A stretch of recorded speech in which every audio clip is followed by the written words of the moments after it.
नमस्कार दोस्तों, आज मैं आपको ले चल रहा हूं एक ऐसी जगह जहां केवल मंदिर नहीं है बल्कि जीवन और मृत्यु दोनों का सत्य एक साथ दिखाई देता है।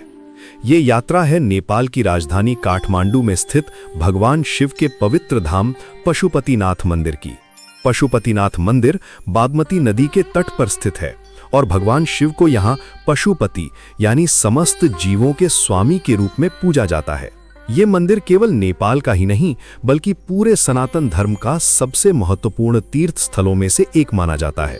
मान्यता है कि जो व्यक्ति यहाँ सच्चे मन से दर्शन करता है और जिसकी अंतिम यात्रा बागमती तट से होती है, उसे मोक्ष की प्राप्ति होती है। ये मंदिर करीब 1600 साल से भी अधिक पुराना है और यूनेस्को वर्ल्ड हेरिटेज साइट में शामिल है। यहाँ आते ही आपको केवल पूजा नहीं बल्कि जीवन का गहरा दर्शन मिलता है। एक ओर भगवान शिव का दिव्य स्वरूप और दूसरी ओर बागमती नदी के किनारे जलती चिताएं, जो हमें ये याद दिलाती हैं कि ये शरीर नश्वर है और सत्य केवल शिव है।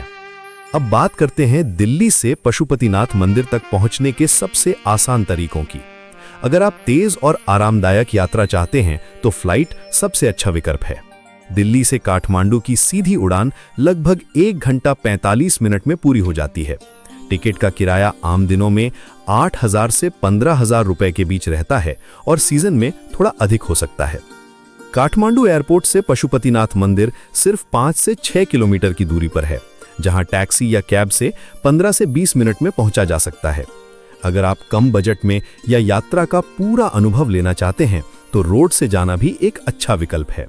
मंदिर नेपाल की राजधानी काठमांडू में स्थित है, जिसकी सीमा भारत के बिहार और उत्तर प्रदेश राज्यों से जुड़ी हुई है। दिल्ली से आप ट्रेन या बस द्वारा गोरखपुर पहुंच सकते हैं, फिर वहां से सोनोली बॉर्डर।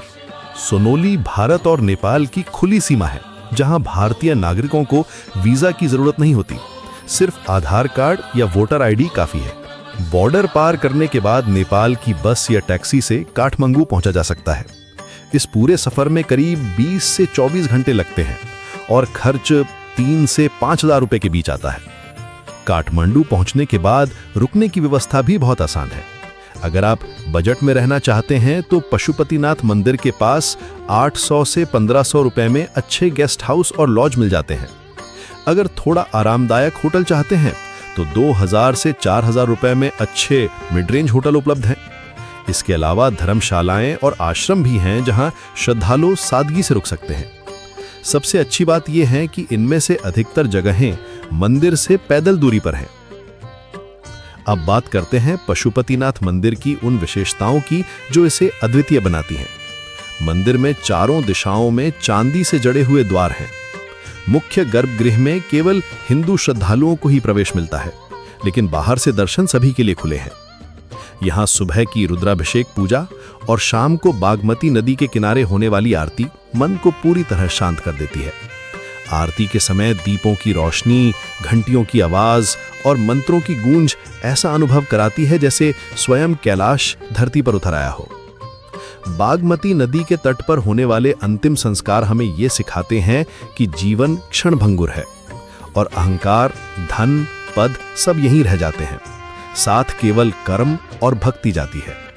यही कारण है कि पशुपतिनाथ की यात्रा केवल एक यात्रा नहीं बल्कि आत्मा का अनुभव बन जाती है। अगर आप यहां आने की योजना बना रहे हैं तो सुबह 5 से 7 बजे का समय दर्शन के लिए सबसे उत्तम माना जाता है। शालीन वस्त्र पहने और आरती के समय मोबाइल का कम उपयोग करें। प्रसाद हमेशा मंदिर परिसर या पास के विश्वसनीय स्थान से ही लें।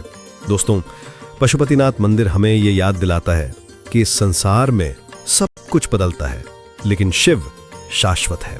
वे आदि भी हैं, वे अंत भी हैं और वही सत्य है। अगर आपको ये यात्रा और ये कथा अच्छी लगी हो तो वीडियो को लाइक करें, कमेंट करें और ऐसे ही धार्मिक व यात्रा से जुड़े वीडियो के लिए चैनल को सब्सक्राइब करना ना भूलें।